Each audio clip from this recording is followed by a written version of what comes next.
So as part of National Apprenticeship Week, I was asked to just give a quick overview of my time as an apprentice. So it's 30 years this year since I started my apprenticeship, which in those days was a youth training scheme.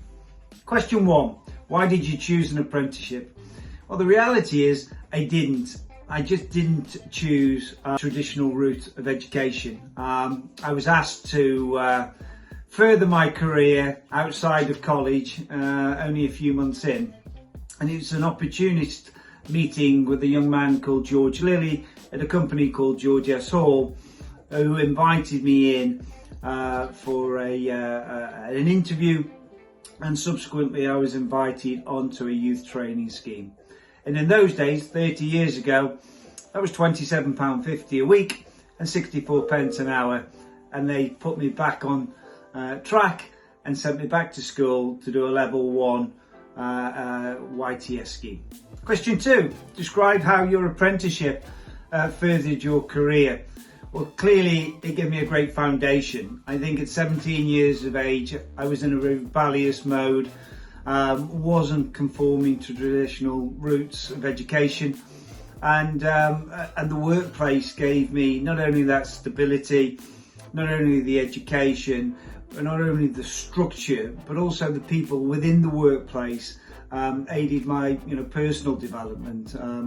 They became father figures, brothers, sisters, aunties, and that support mechanism at that time of my sort of adolescence was really important, and I can't thank them enough. Question number 3, how long was my apprenticeship? Well, the reality is, from an education perspective and certificates and so forth, my education lasted about 8 years.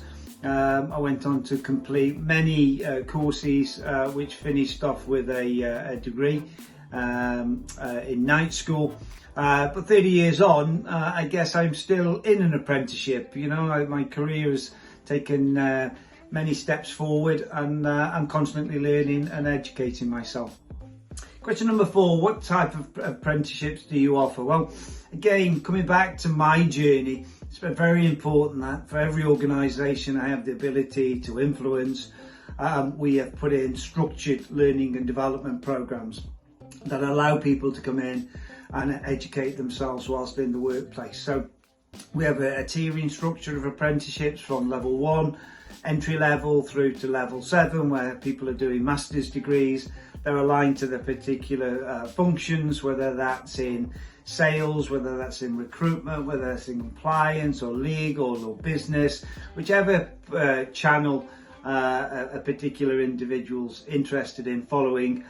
We have the structured pathways, and these are linked to career pathways where people can see what skills are required alongside experience to grow in our businesses. And the final question, what piece of advice would I give to anybody else setting out in their career? Well, I guess my journey has been one where opportunities were presented, and I took advantage. I leaned into every opportunity, regardless of whether I thought I could do it or not, or I didn't hesitate. I knew if I was in the right environment, I could leverage off the skills, the resources, the knowledge, the friendships around me, that I could capitalise on the opportunity. And so my piece of advice would be lean in, take advantage, don't hesitate, and you will absolutely thrive if you've got a purpose and a passion for learning.